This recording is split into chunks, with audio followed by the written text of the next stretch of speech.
Hello, this is Greg Allison with Green Greg's coming to you on the 29th of September with a very stark question. Did the Chinese Communist Party just threaten war on the United States, albeit potentially contingent? What happened? Did they just threaten us? Did they threaten to attack us? And what was the basis of that? My friends, we are in tumultuous times right now. So I'm going to talk to you about threats revolving around an article in a military journal of the United States that China made because of a discussion of putting U.S. troops in Taiwan. We're going to talk about the Chinese being upset over a patch on the uniforms of U.S. troops in relation to a drone drill on San Clemente Island, which had China on the patch. And we're going to talk about the potential for the CCP to fall eternally, which might be our best hope right now. Friends, we are in tumultuous times. There is very high risk of war. There's high risk of, I'm talking war, global war. There is high risk of internal war and strife if we fall short of war. We are in some of the most perilous times we have seen in generations. And it's really frightening when you look at the prospects for warfare, internal, external, economic collapse, things that could happen to our power grid as a result of war or natural causes, as our sun is coming back into another solar cycle, as Earth's magnetic field diminishes. There's many things right now that you need to keep your eyes wide open and head on the swivel for. It's a proposition on my channel to help you survive, thrive, and stay out of the hive. And stay out of the hive, it's going to be a real challenge. But first and foremost, you've got to survive. And one of the best ways you can do that is to prepare your family to stay prepared. I highly suggest to you that you go to prepwithgregs.com. As a prepwithgregs.com, right now we got a stupendous offer. This comes to you through my Patriot Supply. Prepwithgregs.com offers you a special as opposed to just going straight to their website. You can get right now $100 off a 4-week supply of long-term 25-year lasting food. And this may be what you need with things coming up, potential shortages of food. If the grid goes down, if all the fighting goes around, yeah, you need to be able to take care of your family. And this is a great way to do it because look, this is portable. You can move this stuff. It's freeze dried, lasts 25 years. It gives you 2,000 calories a day. This covers one person for a month. 4 weeks, 2,000 calories a day. Hey, you know, you can diet a little bit and stretch it further. But look, with $100 off at this moment, you get a spectacular price for this at this moment. I can't say how long that will hold. It may be gone in a second. I have no idea when that's going up. But with the prices of food going up, I would expect it to happen soon. My friends, look, great meals, breakfast, lunch, dinner, and even desserts and drinks. Hey, it's awesome. Can't beat it for those prices and for the portability, the long-term survivability on the shelf. My friends, that's an investment. Man, if you just bought that and saved it up several years down the road when prices of food are way out the sky, you're going to say, boy, I'm glad I got this. So consider it an investment. All right, that said, I'm going to get off that share and we're going to talk about this. We're going to get right into this. What happened? What are the threats? What were they over? What is this really all about? Well, there's this individual who is Xi Jinping. Hu Xinjin is the editor-in-chief of the Global Times. The Global Times is the official mouthpiece of the Communist Chinese Party. Yes, they don't say anything that's not sanctioned or approved by the party. You got to understand that. They are the official mouthpiece. They're the ones that speak publicly. They are the public publication, and nothing gets out that's not approved by the party coming through them. So when they talk, yeah, they talk with voice and authority. You have to pay attention to what these guys say. It's not just like op-eds coming out of the New York Times or wherever or whenever. This is sanctioned because everything in China is one party system, at least everything within the People's Republic of China. Now, I'm going to say this. There are good people everywhere, in every country, every nation, every religion, every race, creed, color, whatever. There's good people. There's good people living in the People's Republic of China.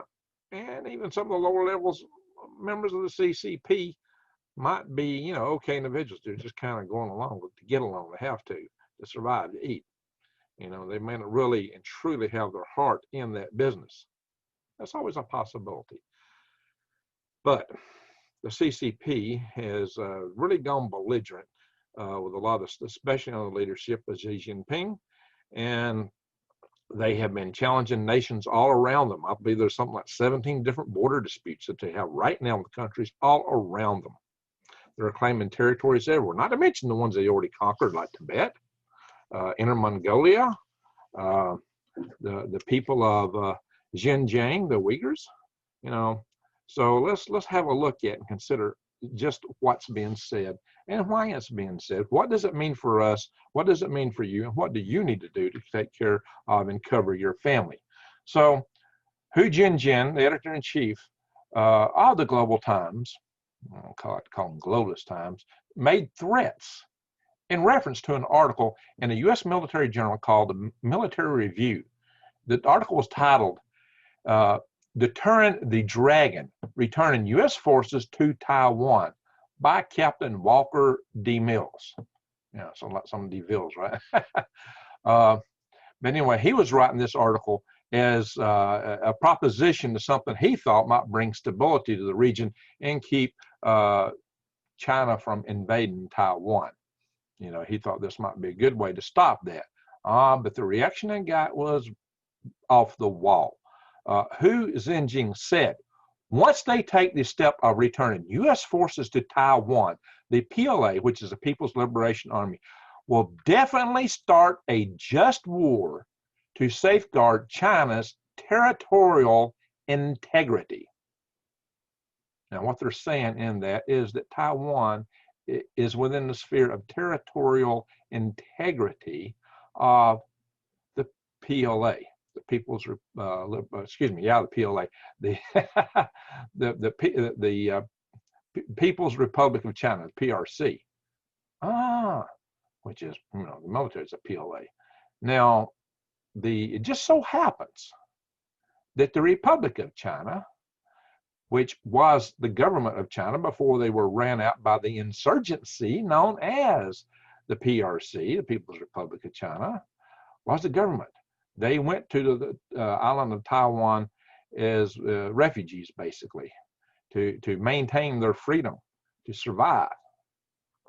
That's where that was their last bastion of defense, was the island of Formosa, the island of Taiwan. Now, just bear in mind that the Republic of China, the people of Taiwan, nothing in their organization, none of their people ever surrendered to Chairman Mao Zedong, chairman of the CCP and their 1949 revolution, or you might say rebellion. Yes, they were the rebellion. They were the rebels. So bear that in mind. You know, that has to be taken in context. But Hu Jinjin went on. He said, China's anti-secessionist law is a tiger with teeth. Really? A tiger with teeth. Anti-secessionist law. Oh, no, wait a minute. Anti-secession law. That would imply that Taiwan is seceding from the PRC. Well, they can't succeed from it if they've never been part of it. And they never had part of passing, declaring, or accepting this law. That would be like the United States passing a law against Ontario, saying Ontario is an English-speaking province in Canada, or Ontario, Saskatchewan, Alberta, everything, you know, west, you know, British Columbia, Yukon Territory, Northwest Territories, all, you know, maybe even Nova Scotia, New Brunswick. All these are English-speaking territories, so they really all belong to the United States. They should have went with us when they seceded from England. Therefore, they all belong to the United States. So we really have one Anglo-America. So, you know, we'll pass an anti-secessionist law, and God forbid them, they will have to come into our, if they start talking independence, they're going to be in trouble. I mean, it's about like that. It's about like that. You know, no, seriously, it really is, because the PRC never, ever controlled the ROC, the people of Taiwan. They never surrendered to them. And a lot of people in the United States went to Canada to keep from being part of the United States, unfortunately, but hey, what I did, you know, I've done a couple of videos already explaining why one people does not have the right to own and control another people. My precious, you belong to me. No, you don't. It's the greed that corrupts, that destroys your mind and perception. And that's where they are. And nobody has this right. And yet they claim it. They claim it. They do not have this right. But they claim it. They assert it. And most of the world goes along because China has such a big economy now that, the greed accepts it. Now, think about this. So, positioning U.S. troops on the island as a tripwire could deter such a hostile act. That's what Captain Mills argued. And then I would say this. Maybe Xi Jinping should take the advice of his own lecture on the U.S. before the United Nations, because Xi Jinping said the following. He says, no country has the right to dominate global affairs, control the destiny of others, or keep advantage of development all to itself. Wow, let's diagram this. No country has the right to dominate global affairs. What China's trying to do now? Okay, I'll get locked up. Greg, well, the United States don't have the right. Well, you know what? Okay. But you know what? We do have the right to travel freely in the seas, and we've got a lot of allies in the region that we've signed pacts with, including Japan. And bear in mind that there is some of these islands that China is claiming that are under Japanese administration right now, and have been since the end of World War II. So there you go. There's another case. And that one merits quite a bit of discussion in and of itself. We'll go into that later. But we actually have defense pacts with countries that are involved in this stuff right now. And we have a lot of trade in that area and a lot of strong interest. Now, should we? Should we not? Well, maybe that's all debatable. We've had close ties with Taiwan for a long time, and they are a democratic country, resembling us, looking up to us. So when you let democracy go in one place, is it safe anywhere, especially against a expansionist nation? That's another thing I get lectured on by a lot of my commenters. Well, gosh, Greg, what's so wrong? We dominated everything. We've been bad. It's China's turn. China's turn may be your death. Seriously, they don't like anybody that doesn't knuckle under the CCP, and they're very racist. Yeah, you better be Han. And I'm talking about not the country. I'm talking about the party. I'm talking about the party, my friends. The party, the CCP, as administered by Xi Jinping. Okay? But that could change. All these things could change. We're going to talk about that. There's real hope for change, internal change. China could be a great, beautiful place with lots of freedom and a lot of good things to offer to the whole world. So we'll get it. But let's go back in this sentence. So the next thing he said was, dominating he talked about no country should have the right to dominate global affairs, control the destiny of others. No country has the right to control the destiny of others.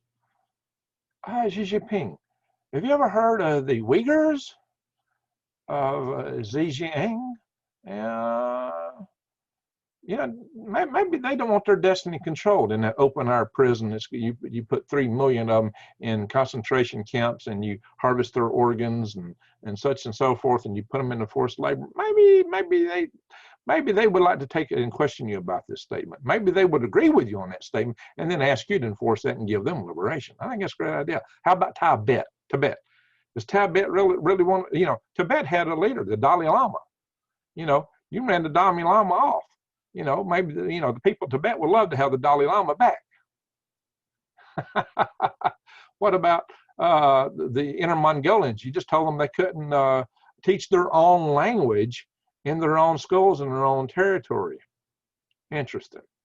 The people of Hong Kong seem somewhat less than totally satisfied with the way you're planning to implement total rule over them years before the 2047 deadline. As was agreed to in treaty with Great Britain, which you have just wiped your nose with and blown away, or wiped your tail with.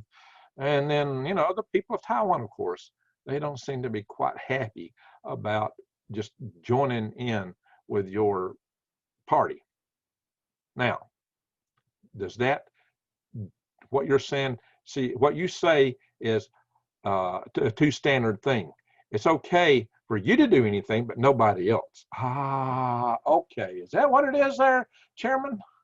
Mr. El Presidente of China? Seems to be.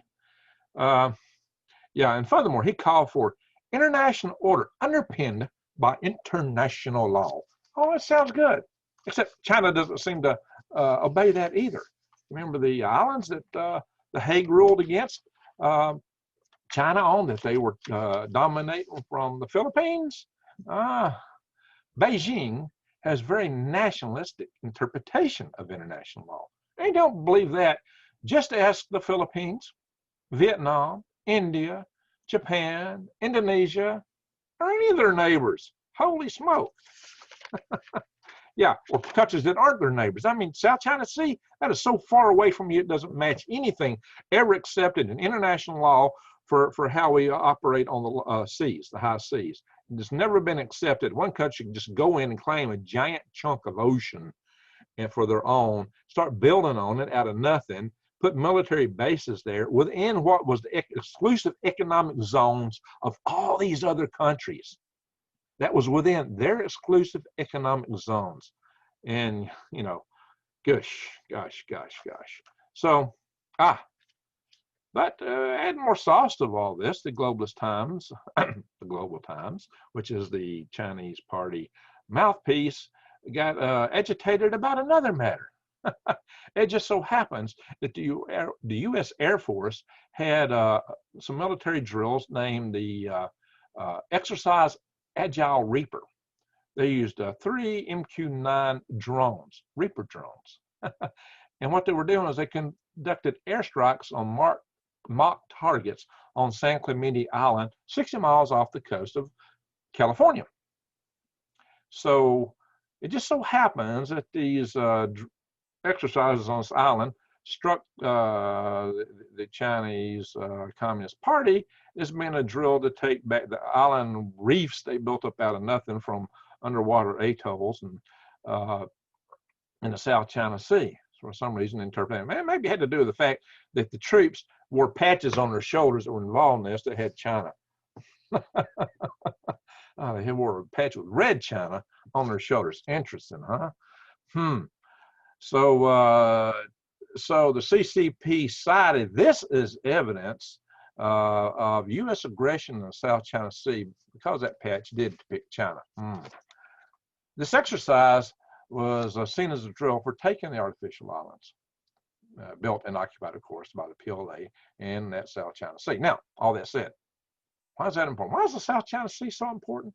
Well, it's because it's within, they have claimed a huge territory, 2,000 miles. It would be like the United States claiming, you know, Iceland or something further out than that. The Shekel Islands, maybe.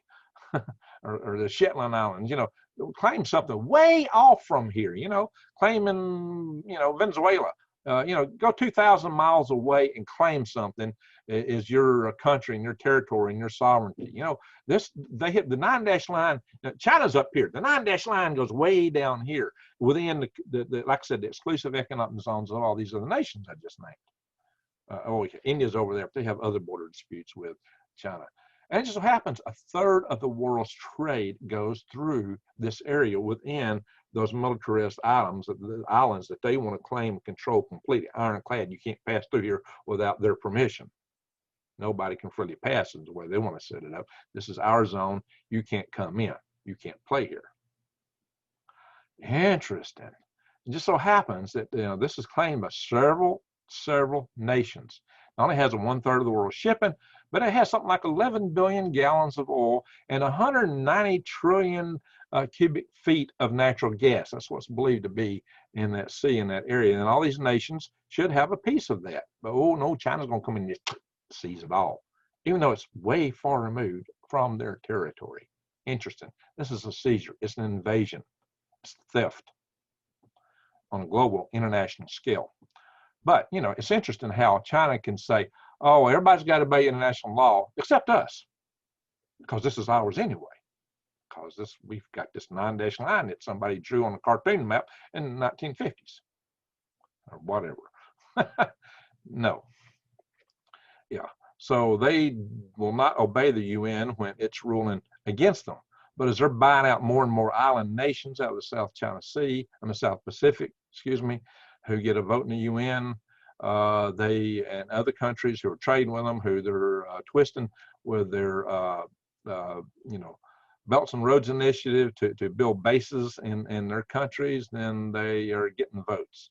And they're getting a huge sway in the UN. Once they can flip the UN to them, they know Western countries will abide by the UN, even though now it has been unfairly dominated by the CCP. Theoretically, I say we should withdraw from the UN. In fact, we should kick them out of New York and send them across the ocean, send them across the pond. Or maybe we'll stay in it for a while if we can just keep them from taking control of it, But, I'm not exactly the biggest fan on earth of globalism. For some strange reason, I'm just not the biggest fan. There might be bigger fans than me. You know what I mean? But anyway, so the Global Times said this. They said, if Washington wants to try its luck, the Chinese military and Chinese people will surely rise to the occasion and fight to the end. Maybe they won't get a chance. Maybe that will be denied them. You know what? There's other stuff afoot. Other things are going on. It just so happens that the people there aren't exactly happy within the country. And even the military is not exactly happy. The PLA has got a lot of discontent within it. And this discontent has been voiced by a son of a CCP party member who is a dissident now, Yi Yang. It's actually Yan Yi Yang.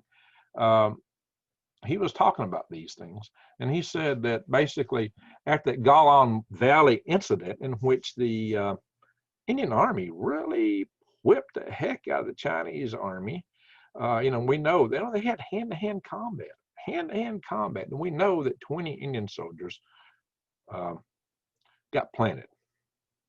Be careful what you say. It's believed that twice as many members of the PLA, went under the ground. They were planted permanently. But the Indian Army honored its soldiers. They announced who they were, gave them all the proper tribute and honor. The PLA just swept it all under the rug like nothing happened. Wouldn't talk about the names. Nothing was to be released. No honor for those fallen comrades of their service. Well, the people in the military there just are somewhat less than totally thrilled by that. In fact, they feel like they've been mistreated all along, because the PLA people there, defending their country in China, they serve for all these years, and when they finish, they don't have any centralized pension. They don't have troops in America and so many other countries. In fact, they're dependent. They don't get benefits and pensions from the central government of the PRC. They get them from the individual states within China. And these individual states have very disparate levels of economic performance. And it's not really in their incentive to really help these people much, because they were defending the national government. So they give them some little pittance, but it's nothing according to what they feel they should get for the time they spent in service. So they don't get benefits. They don't get the retirement, the health, the medical. Wait a minute, in communist country, aren't everybody supposed to have universal health care, dental, be taken care of? Oh, it's so strange, all these things that go on over there and how it works. Yeah. So, it's one thing on the surface, and the name, Chinese Communist Party. What is it really? It's a dictatorship that uses communism as the guise to implement control. And that's what all these communist countries do, and Nazi nations. They all did the same thing. But, I would say, given nationalist socialist tendencies, I think if you look your stuff up and do a little investigation, you might determine what kind of government this really is. The government that so many of our young people love to make friends with here.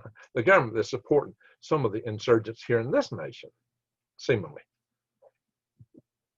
Yeah, there's go look at that stuff up. There's articles and things on that too. And I did mention the 10,800 autoseers that were intercepted coming in the United States from China that were intended to be hidden. Who is that going to? Not Trump supporters. Fortunately, those got intercepted. I hope there's not any others out there. We could see some real mayhem. So let's cross our fingers and hope there's not more. But sometimes, you know, what you intercept is the tip of the iceberg. And that's why I say you got to get ready. You got to prepare. So the hope here is that you know, the PLA is very unhappy. They feel that they get treated like donkeys. That they work, they slave, they put themselves to the grindstone, and they get out and they got nothing for all their time and all their service. And you know, being in the military is a little bit above and beyond a 9-to-5 job. You know, I know something about it. I've been in the military. Your life is on the line. I mean, the government can tell you to go fight and risk your life in the worst kind of way. And so you you know, you don't belong to yourself. You belong to them. You're property of the government while you're in the military. That's why they call it GI. GI means government issue. And that's what that term means. You're considered a government issue. You belong to the government when you're in the government. They tell you how you can cut your hair. You can't cut it beyond a certain amount. Even the GI haircut had a certain little bit of length on it, just enough so that the helmet liner wouldn't rub your head raw, and so that you would claim you know, some medical out, you know, and couldn't do your trainer in case you got a sunburn. You know, that it was just enough hair to. That's what the GI haircut is, in case you didn't know. Well, there's other discontent in China right now. It's not just the PLA. That's the defense arm, you know, that would keep things running there, keep the power of the CCP. When the power base of the CCP is starting to crumble, you got to really wonder. See, the people in China, well, China said, hey, we've got all this. When I say China, I'm talking about the PRC in this case. They're saying, well, you know, we had our shutdowns due to the bug and other things, but we're coming back around. It turns out the home sales, car sales, all these things are down. It started going, and it's seen in banking, trade, orders. Their economy is tanking. As you would expect, when all the other countries are starting to look at you as a pariah and they're backing off from a lot of the trade deals, and you're getting sanctioned, and companies are moving out of your country. They don't work out. Yeah, that kind of follows, right? That would happen. Also, your food supply has hit the tank. The storage, grain and storage has rotted in many cases. And you've got floods in the north and the south. The Yellow River and the Yangtze River Valley have been flooded all season long. And there's intense floods right now. In fact, there's still worries. The Three Gorges Dam is actually, as I understand, 50 feet above what was supposed to be the maximum level, flood level. Acceptable flood level. I mean, it's not over the top, but holy smoke, guys, it's got a lot of pressure on it. It's had a lot of pressure on it for a long time. You know, there's such thing in engineering. Oh, it's holding, it's good. Well, there's such thing in engineering as yield. Sometimes it takes time, creep, for things to start breaking and snapping and falling apart before it gives. It's known as yield. What's the yield of that dam? It's under a lot of pressure, Can it withstand it? How was it built? So these are things we got to take into consideration, and that there may be a lot of discontent within the People's Republic of China. And there certainly is. There's a lot of unhappiness. And it just so happens there's been a lot of fires, explosions going on around Beijing. There was the fire at the Huawei Research Institute, and there was another chemical factory that just had a major explosion there. Are these signs of something else? Is there a covert war going on there? Or are these all just coincidental? All those explosions on one night around Beijing sound a bit too much to be coincidental. So what's happening? Is it some covert action from outside? China's got a lot of enemies these days. Or is it from the inside? What is really cooking? I don't know. Well, there is also, you know, tension within the party itself. So there's a lot of things happening. Now, if another faction of the party takes over, don't expect great changes. It will be about the same. What would give liberty was if the whole party collapses. If the party collapses, then if the people elect for freedom, who knows? Maybe they will decide, hey, we have a Chinese government that knows how democracy works, and they were in charge of the mainland. Let's call the Republic of China. Maybe there will be one China again under the Republic of China. We could all celebrate that, because then there would be freedom, prosperity for the people within China, and hopefully better relations in the entire world. Then we all could look forward to the great things that China could bring to us in culture and manufacturing and intellectual property, rather than all the stuff they're still in right now in intellectual property. Oh yeah, I'm talking about international law. Yeah, China has been big on stealing international intellectual property left and right under the CCP. I would expect that the ROC would not do that, and has not done it. They have been quite good at developing intellectual property all on their own. They're really smart people. The Chinese people are smart. That's the way they're smart people, hardworking people, industrious people. So if they were under the ROC or some means of freedom, it would really be amazing. It would be something the whole world could welcome and applaud. But there is a risk. It's called wag the dog. The CCP, especially Xi Jinping, the dictator, seeing this coming. A dictator is a dictator because they're a psychopath, a sociopath, but worse, a psychopath. To get to be a dictator of a country like that, you got to be a pretty bad hombre, believe it or not. And their main objective is to maintain their own power. And they have been ruthless at that throughout history, because they get there by being psychopaths, essentially. And therein lies the risk. They don't even care about their own people. They don't care about anything. They would take the risk. If it gave them if they believed it gave them some advantage in their probability to survive, they would do things that we would consider unthinkable. They also would tend to interpret other people as they are.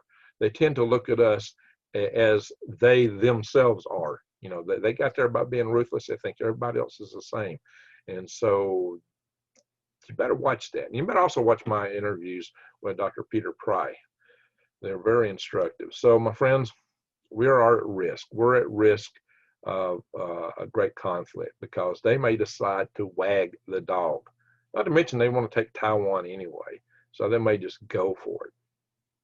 They may go for it. Or they may cause conflicts in other areas. There's a lot of mistakes. This could all happen accidentally by mistake, because guess what?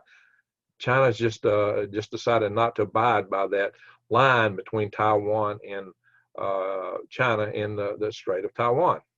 And there was a line, there was a gentleman's agreement. They didn't pass over, and now they're all around this and spying on the people of Taiwan. They're really looking, seeing what their military has. They're flying all around there, and they're seeing everything in there as if they could be sizing it up for an attack. They have run.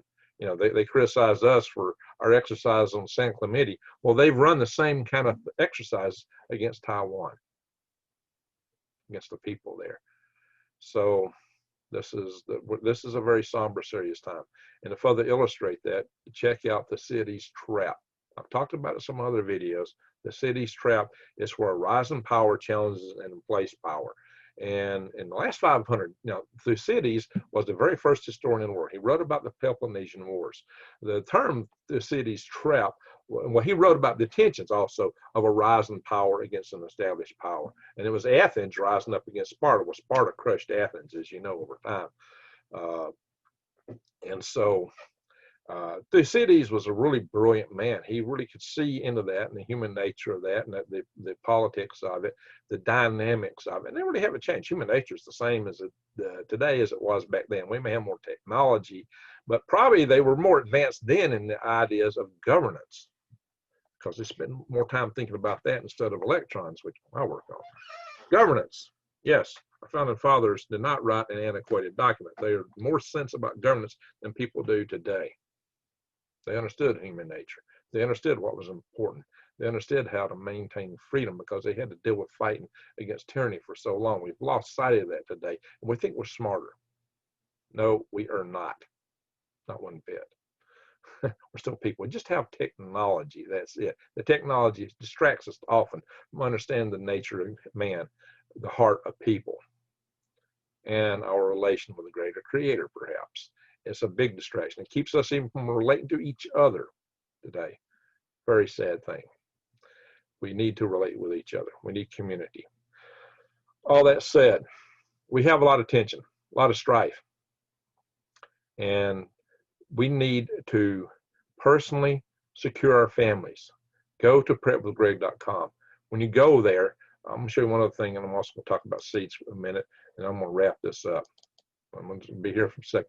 When you go here, if you click on My Patriot Supply within prepwithgreg.com, you will, you'll still buy everything from My Patriot Supply at the prices you'd ordinarily buy it, and it helps my channel too. So that would help me out. And of course, you got more survival food here, and you've got all kind of other gear, survival items, survival gear, cooking gear. You got water filtration, air purification, all kind of great deals there. And our power grid is at risk. It is within the Chinese doctrine, if they have a war with us, to take out our power grid. It's also within the doctrine of Iran and Russia and several other countries. And we're having some really big tension right now with Iran. Iran and U.S. may really go at it. So you really need to be growing your own food, and especially also considering the food shortages, considering grand solar minimum, whatever you consider to be climate change. The potential to get food as you've been accustomed to it is going to be highly challenged. You're better off. You eat better food when you grow your own food. You know what it is. You know what you're growing. You know what you put into it. Unlike the stuff you bought the shop. It's fresher, more nutritious, better for you.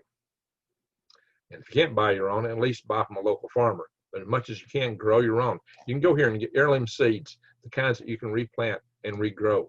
And Greg, I live in the city. I can't grow all these beautiful garden things. If that's the case, grow microgreen sprouts and winter wheatgrass. You can grow these in your house. I did videos on my channel, check below, on growing microgreens in my living room. You can do that. And you can get all the supplies that you need to do that with here. But use my link to go here to True Leaf Market. The link is in my show notes. Just hit more, click more, and in the pin notes I put in my videos, most of my videos, except a lot of my live sessions. I sometimes don't bother to do it. And bam, I'm back. I'm back. So, yeah, this is a very somber video because we live in somber times. Just know that these potentials are real. These things can happen. It can happen accidentally. Or intentionally. We don't know how this is going to go down. But the dynamics of, I didn't finish that story. The city's trap. The term was developed by Dr. William Graham. Oh, excuse me. William Graham is an EMP guy. Graham Allison. You should be able to get that last name, right? Graham Allison. Dr. Graham Allison coined the term the city's trap to talk about that dynamic of the rising power against the entrenched power, as so well described by Thucydides. Well, in the last 500 years, what Dr. Graham Allison, how come I forget the name like that? What he discovered was that this has occurred 16 times. And out of those 16 times, it led to war 12 times, fully 3/4 of the times. And of those 4, it did not lead to war. Those were very special circumstances, like with the Pope adjudicated between Portugal and Spain. So, okay, we'll split the baby. We'll just divide the world. Portugal, you take this side, and Spain, you can have this side. And, okay, cool. We get half the earth. So, there was other cases such as, the rise of the United States. Actually, the United States and Great Britain came close to war in the 1920s. 1921, 22. I should maybe do a story about that one day, but that's definitely history. The United States and Great Britain actually came close to war after World War I. But the tensions of the United States is a rise in power against Great Britain. But hey, you know what? We saved their rear ends in World War I and World War II. And so, and we pretty much, even though we'd fought 2 wars previously, the Revolutionary War and the War of 1812, even though that we had to, we considered Great Britain our mother country. So, how much do you want to fight your mom? A lot if you're maybe a young girl. Just kidding. Actually, the Chinese sign for trouble is 2 women under 1 roof. Go figure, right? I told you the Chinese were smart people. Okay, now I know I'm really going to get beat up by all the ladies. Sometimes I like a good beating. I mean, come on, y'all. Well, I'd have a fun. No, actually, that's true.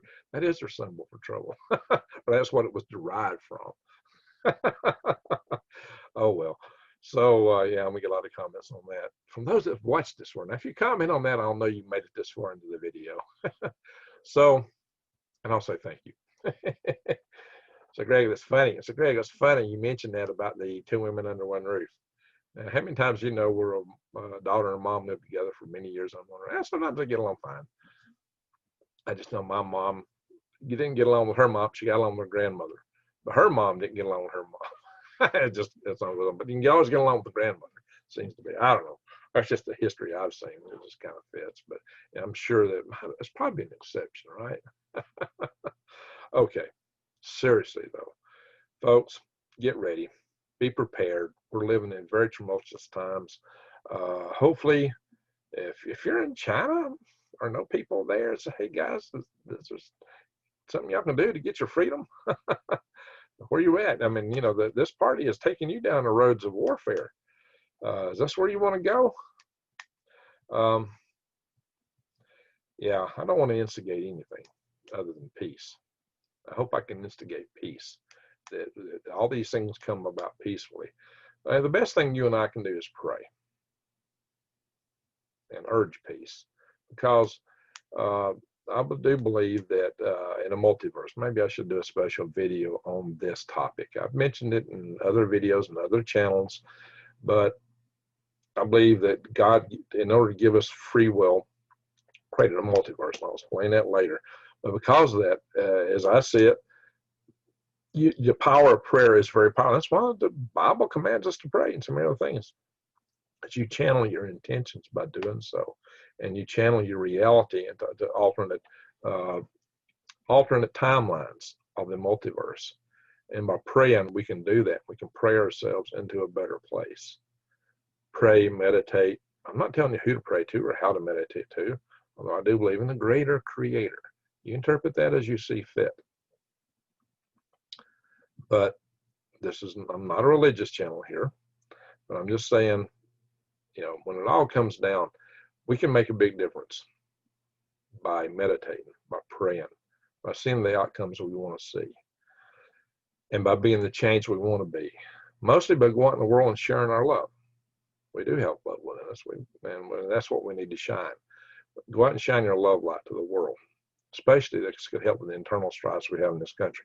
And do it when you're talking to people from other countries. I don't care what their background is. I don't care who they are.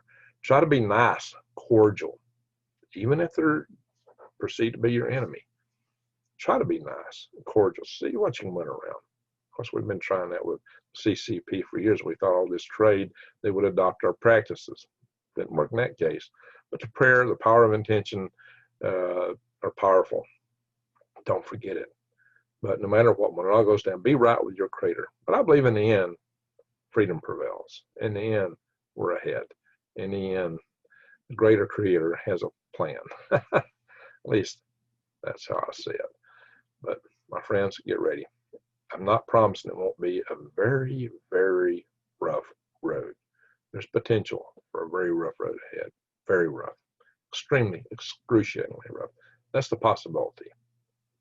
As I said, I hope we can pray our way into a softer landing within whatever the future is going to be. A better future, brighter future. I hope for that. In fact, I got another channel called Galactic Grace. I'm going to be doing a video soon on colonizing Venus. And that's a real big hope for a very bright future on a bright, sunny planet. Yeah, it can be done. You say, no, Greg, it couldn't possibly. Well, I just did a video on life on Venus on Galactic Grace. Go check it out.